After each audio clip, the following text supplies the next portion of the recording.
오늘 말씀의 제목은 점점 남방으로 옮겨갔더라. 점점 남방으로 옮겨갔더라 라는 제목으로 말씀의 은혜를 나누겠습니다. 죄라고 하는 것은요, 굉장히 작은 것에서부터 출발합니다. 그래서 성경은 죄라고 하는 것을 출발점을 욕심이라고 이야기를 합니다. 결과가 있어요.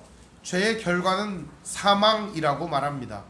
그래서 욕심이 잉태한즉 죄를 낳고 죄가 장성한즉 사망을 낳느니라, 이렇게 얘기를 합니다. 그래서 실제적으로 오늘 우리들은 욕심이 생기는 것들을 두려워하고, 욕심이 생겼을 때 그 욕심이 왜 생겼는지를 잘 생각해보는 그런 사람들이 되어야 합니다. 내 마음에 무언가 욕심이 생겼다면 그것이 왜 그런가에 대한 성찰이 있어야 돼요. 어떻게 보면 그것이 죄악으로 자라게 하는 길을 막는 유일한 길이 될지도 모르겠습니다. 더 좋은 길은 있어요. 그것은 주님의 마음으로 사는 겁니다. 그러면 욕심이 잘 안 생기게 되거든요. 그 길이 참 어렵거든요. 오늘 우리가 이 땅을 살아가는 동안 주님의 마음을 품고 산다는 것이 참으로 어려운 일이라는 것을 날마다 여러분들 경험하게 될 것입니다. 오늘 말씀에 등장하는 아브라함 역시도 하나님의 뜻대로 나아가는 사람이었습니다. 아브라함 얼마나 믿음이 좋습니까? 갈 바를 알지 못하고 나아갔던 그의 믿음. 그러다 여러분, 우리 지난 시간에 살펴보아서 알겠지만 아브라함이 믿음이 엄청 좋아가지고 하나님 믿습니다 그러면서 따라간 게 아니라는 걸 우리는 보았습니다. 하나님이 뭐라고 얘기하시죠? 내가 다 해줄게. 내가 그렇게 만들어줄게. 내가 너의 길도 인도해줄게. 너의 인생 내가 책임질게. 하나님이 이렇게 말씀하셨을 때 아브라함이 알겠습니다. 한번 믿어보겠습니다. 그렇게 되기를 저도 원합니다. 그러면서 나간 겁니다. 그리고 나서 5절 말씀에 보면 가나안 땅에 마침내 도착했다고 말합니다. 이것은 아브라함이 천신만고 끝에 가나안 땅에 도착했다, 이런 의미보다는 하나님이 아브라함을 가나안의 우여곡절 끝에 어쩌다가 그냥 간신히 그냥 거기다 집어넣었다, 이런 의미입니다. 하나님께서는 아브라함 한 사람을 가나안으로 인도하는데 무진애를 쓰신 것입니다. 아버지 데라부터 그리고 하란, 조카 롯까지도, 그의 아내 사레까지도 엄청난 노력을 기울여 그 땅에 넣으신 것입니다. 그리고 나서 아브라함의 가나안 생활이 시작됩니다. 오늘은 그 이야기를 다루고 있습니다. 6절 말씀에 보면 이렇게 되어 있습니다. 6절 말씀에 보면 아브라함이 그 땅을 지나 세겜 땅 모래 상수리 나무에 이르니 그때 가나안 사람이 그 땅에 거주하였더라. 무슨 말일까요? 아브라함이 세겜 땅에 갔더니 가나안 사람이 그 땅에 있었다는 겁니다. 가나안 사람은요, 포악하고 잔악하기가 이를 데 없는 민족입니다. 물질과 탐욕이 가득한 민족이었습니다. 근데 이곳에 아브라함이 떡하니 가서 살려고 하니까 얼마나 힘들겠습니까? 제가 학교 다닐 때 아는 형님이 있어요. 강신만 목사님이라고. 그분이 해외에서 유학을 했어요. 유학도 하고 공부도 많이 했어요. 속된 말로 겁나 많이 했어요, 공부를. 그래갖고 머리가 엄청 똑똑해요. 그런데 그 양반이 시골에 가가지고 있잖아요, 농사를 지어요. 나는 농부가 되겠다. 뭔 그런 곤조가 있는지 모르겠어요. 목회를 하라고 해도 말을 그렇게 안 들어요. 제 주변에 말 그렇게 안 듣는 두 사람이 있는데, 한 사람은 서석이고 하나는 강신만이에요. 둘이 친구예요. 또 환장해요, 아주 그냥. 그런데 어쨌든 북한 가지 말래도 가는 그 서석 목사님하고 그 농사 하지 말래도 하는 강신만 목사님이 있어요. 근데 이 강신만 목사님이 농사를 지어서 농산물을 지난주에 갖고 왔어요. 제가 그 호박을 보면서 야, 참 농사 짓느라 애썼다. 그래서 농사 짓지 말라고 계속했어요. 농사는 곧 망하는 길이다 얘기를 했거든요. 그랬더니 말을 안 듣더라고요. 그러더니 자기가 밭을 하나 얻었다는 거예요. 임대계약서도 썼다는 거예요. 그러면서 거기를 밭을 잘 가꿨다는 거예요. 지금 400평 정도 되는 밭을 거기에 막 이제 건물 폐기물이며 온갖 종류의 더러운 거 싹 다 치우고, 그리고 그 땅에 있는 돌멩이 식구들 동원해갖고 다 걷어치고, 아들이 둘 있고 딸이 하나가 있거든요. 셋이서 또 부인까지 가갖고 거기를 다 한 거예요. 땅을 또 그냥 트랙터 빌려갖고 쫙 갈아가지고 씨를 뿌리고 깨를 갖다가 심어가지고 깨가 이마직 자랐어요. 얼마나 좋은가 몰라요. 그런 데 있잖아요. 어느 날 갑자기 땅 주인이 바뀌었다는 거예요.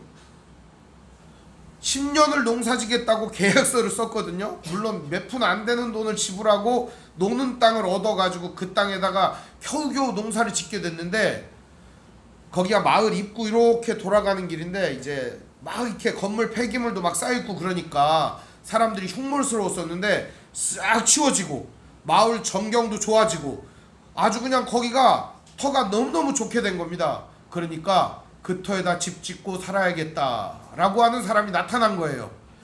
근데 알고 봤더니 그 사람이 그 강 목사님을 오며 가며 응원해 주었던 그 마을 주민이더라는 거예요.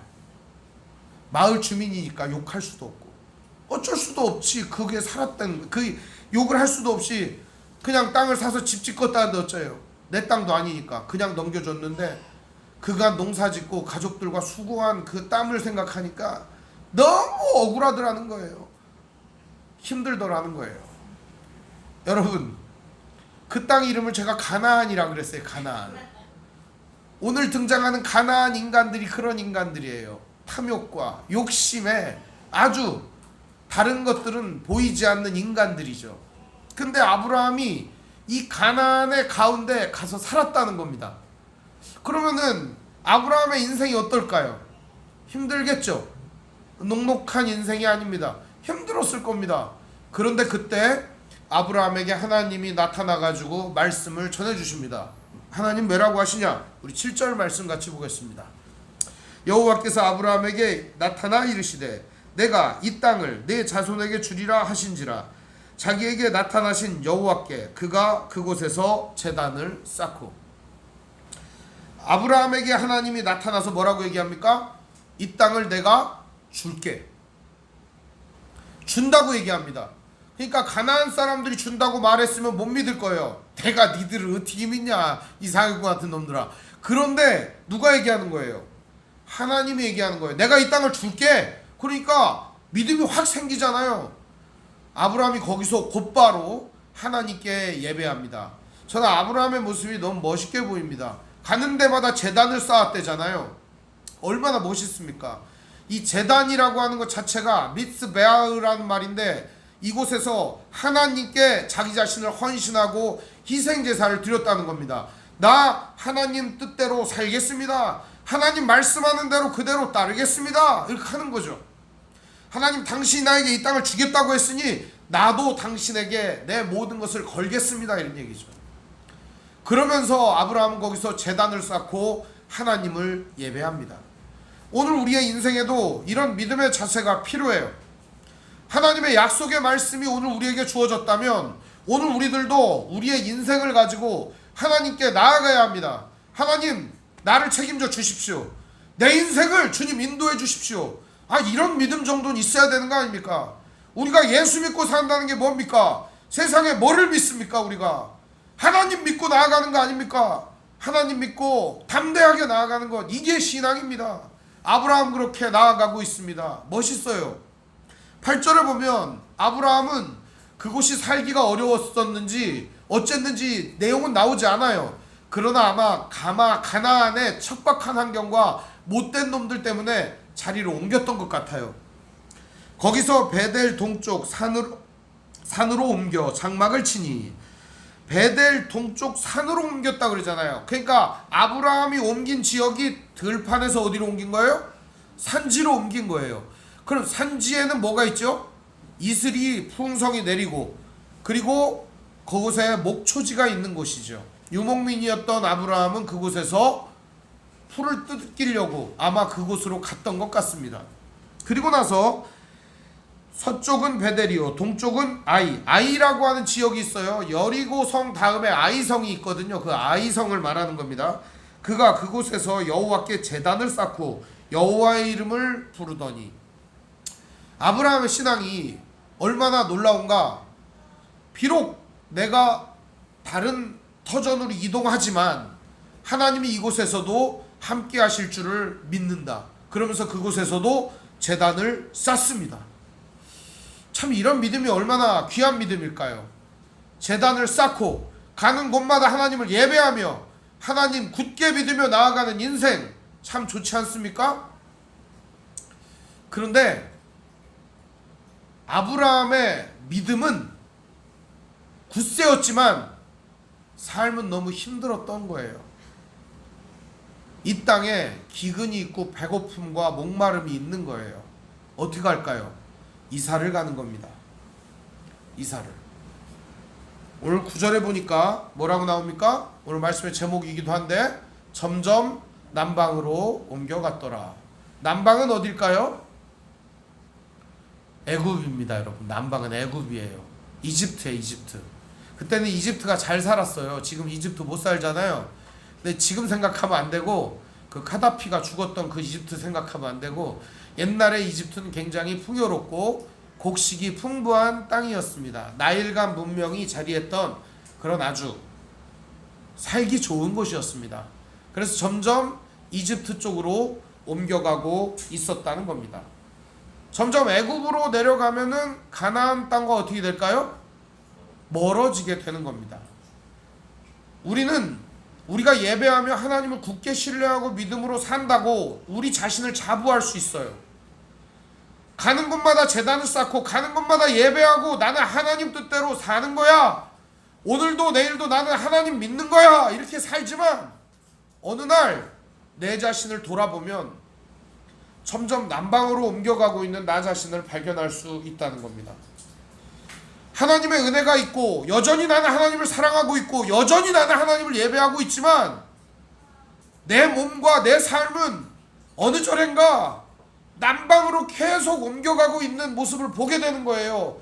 하나님이 약속하신 그 땅과 하나님께서 허락하신 그 믿음의 삶을 점점 벗어나고 있을 때가 있다는 겁니다. 오늘 아브라함에게도 그러한 인생이 나타납니다. 점점 남방으로 내려가고 있어요. 점점 하나님이 허락해 주신 약속의 땅을 떠나고 있어요. 마침내 천신만고 끝에 들어간 그 땅에서 점점 남방으로 내려가고 있다는 겁니다. 이유가 없는 건 아니에요. 10절 말씀 우리 같이 읽어볼까요? 이유가 있어요. 같이 읽어봅시다. 시작. 그 땅에 기근이 들었으므로 아브라함이 애굽 땅에 거류하려고 그리로 내려갔으니 이는 그 땅에 기근이 심하였음이니라. 이 땅에 기근이 들었다는 거예요. 기근이라는 게 뭐냐면은 단순히 그냥 흉년이 들어가지고 먹을 게 없다 이 정도가 아니라, 기근이 심하다는 것은 논과 밭과 들과 산에 퍼런 게 한 개도 없다는 거예요. 새파란 게 한 개도 없으면 그때 당시에 뭘 먹어야 돼요? 그죠? 뭐 짐승 같은 거 잡아 먹어야 되잖아요. 그럼 짐승 같은 거 다 잡아 먹으면 뭐 남아요? 제가 르완다에 다큐멘터리를 봤어요. 가본 적은 없어요. 그런데 거기도 새파란 게 한 개도 없더라고요. 새파란 게 하나도 없으니까 거기서 뭘 먹냐? 애들이 쿠키를 만들어 먹더라고. 쿠키. 근데 그 쿠키 재료가 뭔지 알아요? 진흙이에요. 진흙 쿠키를 만들어서 먹는 거예요. 진흙 쿠키. 진흙으로다가 이렇게 해가지고서 얇게 그것을 구워서 번철에다 구워서 먹는 거예요. 진흙 쿠키. 애들이 그것을 맛있게 얌얌 먹더라고요. 뭘 먹는 거예요? 흙 먹는 거예요. 흉년이 심했다, 기근이 심했다는 건 결국 그런 걸 말하는 거예요. 먹을 게 한 개도 없고 새파란 게 하나도 없어서 풀도 못 뜯어 먹는 게 바로 기근입니다. 근데 참 이상하죠. 하나님이 약속해주고 하나님이 가라고 지시한 땅이고 하나님께서 복 주시는 그 땅에 왔는데 기근이 들어요. 하나님께서 은혜 주신다고 약속하신 그 땅에 들어왔는데 하나님 뜻대로 잘 산다고 사는데 인생은 자꾸 퍽퍽하고 힘들고 개뿔도 나아지는 게 없는 거예요. 그럼 어떻게 하냐고요. 주님 뜻대로 산다고 하고 주님께서 허락해 주신 인생을 산다고 애를 쓰는데 이 기근이 닥치고 기근이 점점 심해지고 먹을 것도 없고 굶어 죽게 생겼는데 여러분 같으면 어떻게 하시겠습니까? 하나님 말고 다른 살 길을 찾아야 되는 거 아니겠습니까? 하나님께서 자꾸 굶주림과 기근만 주니까 우리 하나님 말고 다른 대안을 마련해야 되는 거 아닙니까? 대개 모든 사람들이 그렇습니다. 하나님이 함께 해주신다고 해도 힘들면은 하나님 말고 다른 대안을 생각하기 마련입니다. 그런데요, 진짜 중요한 게 있어요. 진짜 중요한 거는 그럴 때 전공법을 선택하는 거예요. 굶어 죽는 길을 선택하자는 게 아니에요. 나를 이 자리에 이끄신 하나님, 나를 이 자리에 살아가게 하신 그 하나님께 나아가는 거예요. 아브라함 그때 제단을 쌓았어요. 그런데 기근이 심하고 흉년이 심하자 아브라함은 제단을 쌓는 일을 멈추었던 것 같습니다. 제단을 쌓는다는 말이 없습니다. 점점 남방으로 내려가며 그는 제단을 쌓지 않습니다. 점점 남방으로 내려가며 아브라함은 하나님을 멀리하게 됩니다. 기근과 흉년이 있을 때 우리는 하나님께 나아가야 합니다. 하나님, 나를 살려주십시오. 당신이 이 자리에 나를 이끌지 않았습니까? 하나님, 당신이 나를 이 자리에 데려다 놓지 않았습니까? 당신이 지시할 이곳에 오지 않았습니까? 하나님께 나아갔어야죠. 하나님, 나를 살려주십시오. 불쌍히 여겨주십시오 하고 나아갔어야죠. 그러나 아브라함은 예배를 잃어버렸다는 겁니다. 믿음의 삶을 잃어버렸다는 거예요. 내가 왜 이 가나안에 왔는지를 잃어버렸다는 겁니다. 아버지 데라를 하란에 놓고 가나안으로 갈 정도로 열정이 충만하고 믿음이 충만했던 아브라함은 그 믿음을 잃어버렸다는 것입니다. 점점 남방으로 내려가 결국 살 길을 도모했다는 거예요.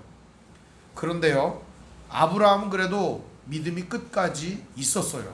믿음이 없는 게 아니에요.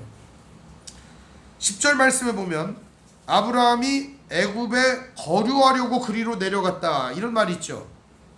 근데 이게 거류하려고 내려갔다라는 말이 정착해서 눌러 살려고 한 게 아니라 이 거류하다 이 말은 구르라는 말이에요. 지난 시간에 봤던 거류하는 거하고는 다른 거예요. 구르라는 말인데 이 구르라는 말은 나그네를 의미하는 거예요.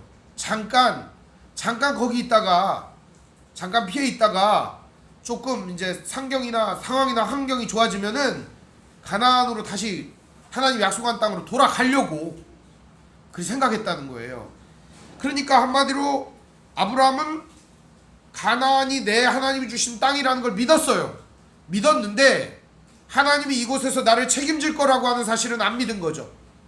그래서 하나님이 나를 책임지지는 않으니까 나는 애굽에 가서 잠깐 내 인생을 책임지고 그리고 괜찮으면은 가나안으로 다시 올게요. 이런 믿음을 가졌다는 거예요. 우리도 그런 믿음 있을 거 아닙니까? 저는 오랜 기간 동안 청소년 사역을 하며 청소년들의 문제점을 많이 보았습니다. 근데 그 청소년의 문제가 아니고 애비의 문제더라고요. 그게 대부분이 그렇습니다. 청소년 애들한테 공부 열심히 하라고 해요. 고3 때까지 교회도 가지 말고 열심히 하라고 그래요.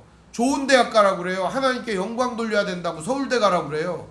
그래서 좋은 서울대를 들어가요. 그럼 대학 간 애가 그 다음부터 교회 나올까요 안 나올까요? 걔도 아는 거예요. 하나님 영광은 개뿔. 내가 노력해서 서울대 갔지 무슨 하나님이 날 도와줘? 이제부터는 내 인생 내 마음대로 살려. 하나님이 어딨어? 이러는 거예요. 부모가 자초하는 거예요. 근데 그런 경우를 너무 많이 봤어요.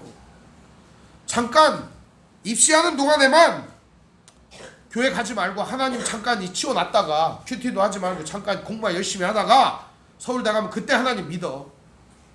그때 신앙생활해도 그때 예배도 늦지 않아. 이런 얄팍한 믿음을 부모가 심어주니까 애들이 다 대학교 가면은 하나님이고 예수님이고 다 버리는 거예요. 왜 그렇게 사느냐? 이 땅의 부귀와 영화를 포기하지 못해서, 이 땅에서 먹고 사는 길을 포기하지 못해서 전공법으로 나아가야 될 거 아닙니까? 아브라함 역시 마찬가지였습니다. 어떻게 하는 거예요? 자기 인생 하나님께 내어 맡기면 될 일을 가지고 점점 남방으로 내려갑니다. 점점 내려가다가 그래, 하나님이 주신 땅은 가나안이지만 잠깐 갔다 오자. 그러면서 애굽으로 내려갑니다. 그가 애굽에 내려갈 때 아내와 쏙닥거리며 나누는 이야기를 성경에 기록을 해놓았습니다. 둘이 한 얘기가 성경에 기록되어 있어요. 아내와 아브라함이 이렇게 속닥거리면서 둘이만 한 얘기인데 성경에 자세히 기록을 해놨어요. 우리 함께 읽어봅시다. 그들이 무슨 얘기를 했는가. 11절부터 13절입니다. 그가 애굽에 가까이 이르렀을 때 그의 아내 사레에게 말하되 내가 알기에 그대는 아리따운 여인이라. 애굽 사람이 그대를 볼 때에 이르기를 이는 그의 아내라 하여 나는 죽이고 그대는 살리리니 원하건대 그대는 나의 누이라 하라. 그러면 내가 그대로 말미암아 안전하고 내 목숨이 그대로 말미암아 보존되리라 하니라. 이렇게 둘이 대화를 나눈 거예요. 무슨 얘기냐면, 내가 보니까 당신이 너무 예쁜데, 당신이 너무 예쁘니까 나를 싹 죽여버리고 당신을 데리고 가면 나는 어떡하냐, 나를 살려다오. 그래서 당신하고 나하고는 원래 부부이기 전에 누이 아니냐, 그러니까 당신이 나의 누이 동생이라고 해라. 그러면은 나를 살려주지 않겠느냐. 왜냐하면 이때 당시에 결혼 제도가 어떻게 되냐면, 누군가 여자를 데리고 오라 하면은 거기에다가 빅물을 줘야 돼요. 돈을 갖다 줘야 돼요. 돈이라든지 소라든지 뭐 말이라든지 이런 걸 갖다 주고, 그리고 여인을 데리고 왔어야 돼요. 그러니까 어떤 부자나 아무리 거대한 사람이라 할지라도 대가를 치르고 여자를 데리고 와야 되는 거예요. 그러니까 내가 뭐 예를 들어서 당신 얼마면은 되겠느냐 이렇게 얘기하면 뭐 100억 갖고 와 이렇게 하면은 당신 못 데려갈 거니까 당신 나의 누이라고 해서 우리 둘이 같이 살자 이렇게 얘기를 한 거예요. 근데 설마 왕이 대들 줄이야. 돈이 가장 많은 왕이 대들 줄이야. 이 왕이 얘기하는 거죠. 얼마면 되는데 얼마면 되는데. 그리고서 그 여인을 데리고 가는 겁니다. 저는 근데 이 본문에서 이해가 안 되는 구석이 있어요. 여러분들은 이해가 될지 모르겠어요. 믿음이 너무 좋으니까. 저는 이해가 안 되는 구석이 있네요. 이때 당시 사례가 몇 살이냐면요, 60살 좀 넘었을 겁니다. 지금 60세 된 분이 누구시죠? 근데 그 60세 된 분이 아리따워서 왕이 데리고 갈 정도로다가 굉장히 예뻤다. 여러분 어떻게 생각하십니까? 이 뭐가 이게 앞뒤가 안 맞는 것 같기도 하고 이게 참 이해가 안 됩니다. 근데 성경이 예뻤대잖아요. 자타공인 아닙니까? 아브라함이 자기만 이뻤다 그러면 제가 그래 니만 이쁘지 니 마누라니까. 그런데 그게 아니고 누가 이뻤다고 하느냐. 오늘 본문을 보시면 굉장히 재미가 있습니다. 오늘 본문 말씀을 보면은 이렇게 나옵니다. 14절부터 보면 아브라함이 애굽에 이르렀을 때 애굽 사람들이 그 여인이 심히 아리따움을 보았고, 그냥 아름다운 게 아니고 뭐라고요? 심히 아리따움을 보았고. 15절 보시죠. 바로의 고관들도 그를 보고 바로 앞에서 칭찬함으로, 그죠? 바로의 신하와 대신들도 다 저 여인이 진짜 아름답습니다. 제가 유추하기는 아브라함의 아내 사레는 아마 얼굴이 허옇고 뽀얗고 이렇게 동양인이었던 것 같습니다.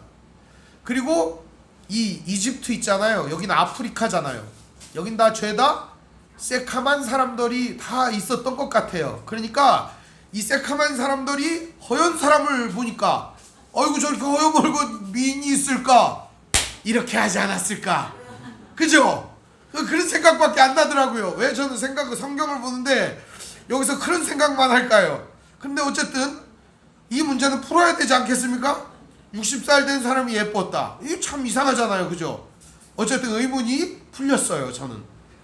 그래도 아프리카 사람들이 보기에 동양 사람이 아름다워 보였다. 근데 실제로 요즘 이제 유튜브가 유행이잖아요. 그런데 한국 사람은 나이가 몇 살인지 모르겠다 라고 말하는 서양 사람하고 아프리카계 사람들의 이야기를 심심찮게 듣습니다. 우리 나라에서 영화를 찍잖아요. 그러면 영화를 찍으면 전부 다 애들 같다는 거예요. 다 화장을 잘해서 그런지 잘 모르겠는데 그쪽 사람들이 보기엔 전부 애들 같다는 거예요. 전부 20대 같다는 거예요. 어떤 경우 심한 경우에 10대 같다는 거예요. 우리가 보기에는 아 저분 40, 50 먹었구나 그래도 거의 20대라는 거예요. 그쪽 사람들의 눈에는. 어쨌든 이 본문도 보면은 그렇게 보면은 이해가 될 것 같습니다. 근데 아리따워서 데리고 갑니다. 바로의 궁으로. 아니 이렇게 허여멀건한 여자가 길거리에 돌아다니고 있어서 데리고 왔습니다. 세상에 이 여자가 이렇게 아름답습니다. 그러면서 데리고 간 거죠. 바로가 얘기하는 거예요. 얼마면 되는데 그저 아브라함이 찍소리를 못하고 참 이게 남편이면은 이때 뭐라고 해야 될까요? 스톱! 그 여자는 내 아내야! 이렇게 말을 해야죠. 말했다간 어떻게 될까요? 가중처벌을 당하는 거죠. 누이라고 속였잖아. 거짓말했다고 처벌받을 것 같고. 그래? 잘됐네. 너를 죽여버리고 내가 데리고 가면 되겠네. 이렇게 할까봐 아브라함이 찍소리도 못하고 비굴하게 거기서 아무 말도 못한 겁니다. 아브라함이 하나님을 믿는다면 여기서 큰 소리 좀 쳤어야죠. 그러나 그는 아무 말도 못합니다. 어떻게 되느냐? 바로가 데리고 갑니다. 이름이 바로잖아요. 그죠? 바로 데리고 갑니다. 바로 데리고 가요. 어떻게 됐을까요? 자 보십시다. 15절을 보시죠. 바로의 고관들도 그를 보고 바로 앞에서 칭찬함으로 그 여인을 바로의 궁으로 이끌어 들인지라. 바로 데리고 갔어요. 그리고 바로는 아브라함에게 그가 원하던 걸 줍니다. 바로가 그로 말미암아 아브라함을 후대함으로 아브라함이 양과 소와 노비와 암수나기와 낙타를 얻었더라. 많은 것을 얻게 됐어요. 하나님을 등진 결과, 하나님께 나아가지 않은 결과 그는 많은 것을 얻게 됐어요. 그는 그래도 일말의 믿음이 남아 있었기에 하나님은 이 아브라함을 버리지 않기로 한 것입니다. 그리고 바로의 집에 재앙을 내리십니다. 17절 말씀을 보면 바로의 집에 재앙을 내리는데 이 재앙이라고 하는 게 잘 뭔지 모르겠어요. 재앙이라는 말이 내가 그런 말이에요. 내가. 근데 이 내가라는 말 자체가 무슨 말이냐면 무슨 험악한 일이 일어나다 내지는 돌림병이 나타나다 전염병이 나타나다 혹은 어떤 점 같은 것들이 나타나다 이런 뜻이거든요. 그러니까 그 말 자체가 무슨 말이냐면 하나님이 이집트에 전염병을 뿌려버리셨다 이런 의미 같습니다. 한마디로 얘기하면 이방에서 온 여인과 아브라함이 들어오자 전염병이 돌았다라는 거죠. 원인은 어디로 볼 수 있는 거예요? 그러니까 아브라함이 원인이라고 생각했던 것이죠. 하나님께서 재앙을 내리시자 바로가 아브라함을 불러서 말합니다. 아브라함 부르는 거예요. 너 왜 이렇게 한 거야? 하면서 얘기를 합니다. 18절이죠. 바로가 아브라함을 불러서 네가 어찌하여 나에게 이렇게 행하였느냐? 내가 어찌하여 그를 내 아내라고 내게 말하지 아니하였느냐? 바로는 어떻게 아내인 걸 알았을까요? 간밤에 하나님이 나타나서 얘기를 했겠죠. 그 사람은 저 사람의 아내야, 건들지 마 라고 말이죠. 하나님께서 얘기를 해주신 거예요. 물론 여기 성경에 안 나와요. 안 나오는데 유추해보면 그렇다는 겁니다. 그렇죠? 그리고 나서 바로는 아브라함을 그 땅에서 쫓아내버립니다. 내가 어찌 그를 누이라 하여 내가 그를 데려다가 아내를 삼게 하였느냐? 내 아내가 여기 있으니 이제 데려가라. 바로가 사람들에게 그의 일을 명하매 그들이 그와 함께 그의 아내와 그의 모든 소유를 보내었더라. 이곳에서 부자가 됐습니다. 거부가 됐어요, 아브라함은. 그러나 아브라함이 얻은 교훈이 무엇일까요? 하나님을 떠나자 그에게 닥친 불행과 그에게 닥친 여러 가지 일들을 아브라함은 회상하게 되었을 것입니다. 사랑하는 성도 여러분, 우리는 하나님의 뜻대로 살고자, 하나님의 말씀대로 살고자 인생을 살아갑니다. 그러다가 하나님께서 허락해 주신 삶이 너무 퍽퍽하고 힘들면 다른 데 눈을 돌릴 때가 많다는 겁니다. 오늘 우리가 가장 주의하고 가장 멀리해야 하는 것이 무엇인 줄 압니까? 바로 우리의 삶에 일어나는 이 욕심 같은 일입니다. 아브라함은 흉년 때문에 떠났습니다. 잠깐 거기 있다가 오겠다라고 생각했습니다. 그러나 잠깐 머물렀던 그곳에서 그는 목숨도 잃을 뻔했고 아내도 잃을 뻔했고 자기의 모든 것을 잃을 뻔했습니다. 여러분, 분명히 기억하시길 바랍니다. 하나님을 떠난 삶은 모든 것을 잃어버리는 삶이라는 사실을 말입니다. 오늘도 하나님의 뜻대로 내가 가고 있다고 믿습니까? 이것을 믿는다면 오늘 우리 앞에 닥친 흉년과 우리 앞에 닥친 기근과 우리 앞에 닥친 여러 가지 어려움과 우리가 걸어가는데 세워져 있는 막막한 벽들이 있을 거예요. 이 벽들 앞에서 주님 앞에 무릎을 꿇으시길 바랍니다. 주님께 부르짖으시길 바랍니다. 주여 나를 불쌍히 여겨주십시오. 주님 나를 기억하여 주십시오. 우리의 믿음의 길에 더 이상 탈선이 없기를 바랍니다. 주님 바라보며 오늘도 오롯이 주님의 길을 걸어가시는 믿음의 형제자매들 되시기를 주님의 이름으로 축원드립니다. 기도하겠습니다. 사랑과 은혜가 풍성하신 아버지 하나님, 은혜와 사랑을 감사를 드립니다. 연약한 우리들, 하나님 믿는다고 하면서 세상의 방법과 세상의 뜻을 따를 때가 있습니다. 주님, 오늘도 연약한 우리들의 삶에 너무나도 감당하기 어려운 시험과 어려운 일들이 많이 있습니다. 우리를 불쌍히 여겨 주시옵소서.